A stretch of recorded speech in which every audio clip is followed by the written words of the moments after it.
So there's quite a bit of work to do yet. Yeah.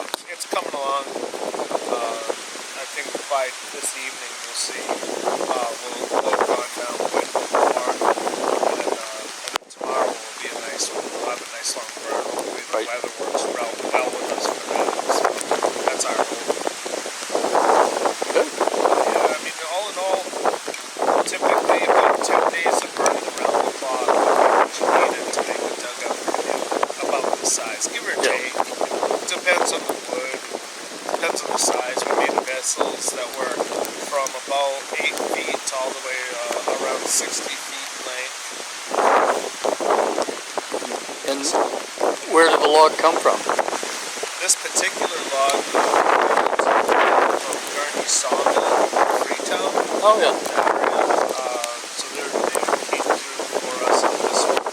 Their ranges, we have to kind of go wherever we can get a nice straight, appropriate tree of either, the right hardwood or right softwood. I mean, really key is a long, straight grain tree that grows near the water, with very few to no flaws in it, and no branches or anything coming out of it. So that's what we're shooting for when we're making a dugout canoe. Something that my ancestors would have been able to do quite easily because we retained and purposefully protected our forest lands. So you had cleared planting lands and you had forest land, and you kept that balance for generations after generations after generations. Everything that was marketable was cut, and there really wasn't long-range plan. There was no forestry management in early English practice in this country. It was essentially cut, move on, cut, move on, and then sheep farm or something like that on the backside of it. And that devastates the environment, and it's never really come back.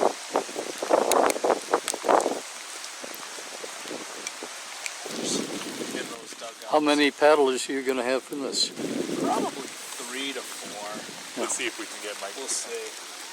We'll see. I mean, it's going to depend on, because of course the need is for the dugout to sit right in the water, have enough freeboard. If the water is, the water is shifting a bit, then we need to be able to keep the boat floating right in it. So balancing yourself in the boat is really key. Kneeling or standing or sitting, however you're comfortable, was traditionally done. Even standing on the gunnels of the boat, balancing above it was possible, and I've done it. They're pretty sturdy vessels, and part of that is because when you make these dugout canoes, you make them so that they have a built-in ballast system.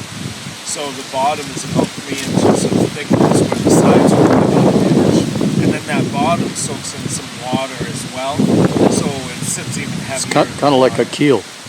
Yeah, it's ballast, not a keel, in that you actually maintain your maneuverability because you're not fighting, but you trade. The keel's really helping you to go straight, regardless of currents and different things. Sometimes currents can actually work against you with the keel, but with a ballast system, no keel, you actually have to control your directions by more careful sail use or poling or paddling use. So you're paddling, more directional paddling and steering to keep the boat tracking right, because you don't have a keel to kind of depend on. Quite an art.